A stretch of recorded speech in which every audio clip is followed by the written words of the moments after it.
সফরের আরো একটি পার্ট নিয়ে আজকে চলে আসলাম। গতকালকে আমরা ইন্ডিয়ানা থেকে কেন্টাকি যাওয়ার রাস্তাটা দেখছিলাম। দেখেছিলেন যে সেখানে আমরা টর্নেডোর মধ্যেও পড়েছি। হ্যাঁ, আসলে আমাদের এই পুরো জার্নি বা সফরটি সম্পূর্ণভাবে এই বৃষ্টি, ঝড় ঝঞ্ঝার কবলের মধ্যে দিয়েই গেছে। বৃষ্টি।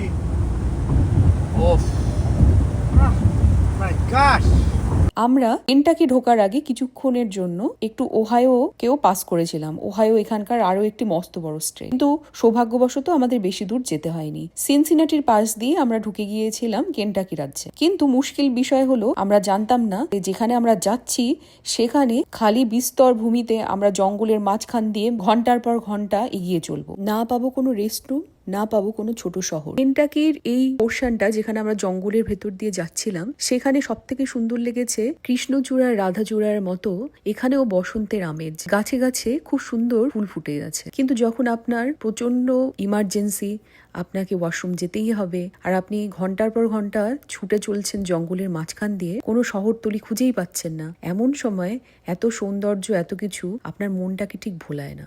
আমাদের পাশ দিয়ে চলে যাওয়া অনেকগুলো আরভিকে দেখে আমরা বুঝতে পারলাম আমাদের ডেস্টিনেশন থেকে হয়তোবা আমরা অনেকটা দূরে নেই। তাছাড়া সেই সময় দূরে পাহাড়েরাও হাতছানি দিচ্ছে। এসব দেখে আমরা মনে মনে ভীষণ খুশি হয়েছিলাম। ভেবেছিলাম আমাদের ডেস্টিনেশন এই বুঝি চলে আসলো, কিন্তু ম্যাপের দিকে তাকিয়ে দেখলাম আমরা তখনও অনেকটা দূরে। আমাদের ডেস্টিনেশনে পৌঁছতে পৌঁছতে বেজে যাবে প্রায় রাত 10টা। তৎক্ষণ আমাদের অন্য চিন্তাও মাথায় এসে ঠেকলো। আমাদের রাতের খাবারের জন্য ইন্ডিয়ান রেস্টুরেন্টও খুঁজে বের করতে হবে। তাই ঝটপট ম্যাপ খুলে আমরা খুঁজছিলাম নক্সভিলের আশপাশে কি কি সব ইন্ডিয়ান রেস্টুরেন্টস আছে, আর চোখ রাখছিলাম রাস্তায় যদি কোনো ভালো ক্যাফেটেরিয়া বা কিছু পাওয়া যায়। আসলে হাইজিনও তো একটা বড় ব্যাপার। এভাবে দেখতে দেখতে আমরা একটা ভালো জায়গা পেয়ে গেলাম, কেন্টাকি আর্টিসিয়ান সেন্টার। এখানে ক্যাফেটেরিয়াও ছিল।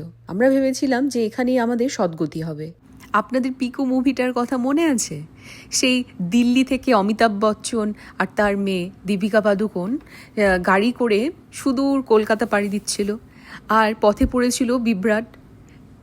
ওরা অনেক চেষ্টা করেও ওদের সমস্যা থেকে বেরিয়ে আসতে পারছিল না। আমাদেরও ঠিক তেমনিই হয়েছিল সেদিন।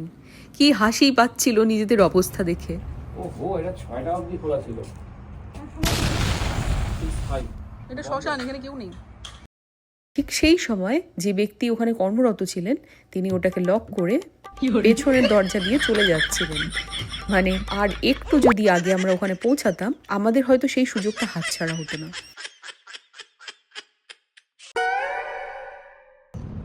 কপালে না থাকলে আর যা হয়। একটা জিনিস ভীষণ ভালো লেগেছে, তখন ধরে যে ঝড় ঝঞ্ঝা বৃষ্টি পেরিয়ে এসছি, এখান থেকে সেরকম ভাবে বৃষ্টি আমরা পাইনি। কিছুক্ষণ পরে তো রোদ ঝলমলে আকাশও দেখেছি। আমরা যখন পৌঁছে গিয়েছিলাম মাউন্ট ভার্ননের কাছে, তখন এই পুরো জায়গাটাই অপূর্ব সুন্দর ছিল। কেন্টাকি রাজ্য যে এত সুন্দর, সত্যি এই রোড ট্রিপে না বেরোলে জানতাম না।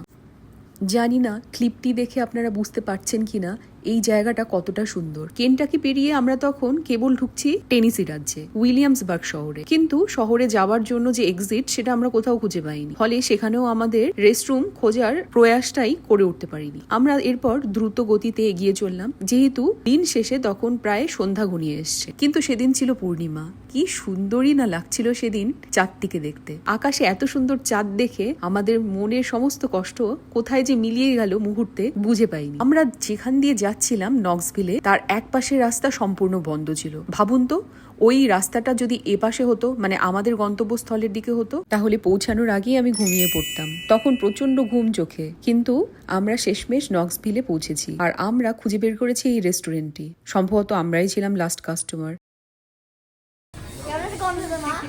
কেননা রেস্টুরেন্ট তখন প্রায় ক্লোজের দিকে। ভারতীয় দেখে করুণা করে বা কোনো কারণেই হোক, ওরা আমাদের জন্য সমস্ত কিছু বানিয়ে নিয়ে আসে আমরা যেটা অর্ডার দিয়েছি। আমরা একেবারে শেষ মুহূর্তে এসে পৌঁছাই, ফলে আমাদেরকে তাড়াতাড়ি অর্ডার করতে হয়েছিল। রেস্টুরেন্টটি মোটের উপরে ভালোই ছিল। আমরা যেগুলো অর্ডার করেছি সেগুলো ঠিকঠাক ছিল।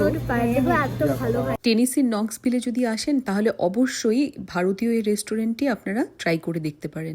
এত রিমোট জায়গাতেও এত ভালো ইন্ডিয়ান খাবার পাবো সত্যি আমরা ভাবিনি। এরপরে আমরা সোজা চলে যাই আমাদের হোটেলে। কিন্তু এতটাই টায়ার্ড ছিলাম, তার মধ্যে ব্যাগ পত্র সমস্ত কিছু নিয়ে হোটেলের আমি খুব একটা বড় ক্লিপ তুলতে পারিনি। সারাদিনের টায়ার্ডের পরে একটা কমফোর্টেবল বেড হলেই না। আমরা যে কখন ঘুমিয়ে পড়েছিলাম আমরা নিজেরাই জানি না। কেননা পরদিনের জন্য তো ফুললি রিচার্জ হতে হবে বলুন। পরদিন ছিল রিয়েল অ্যাডভেঞ্চার, আর সেটা নিয়ে আমি ফিরছি আগামীকাল।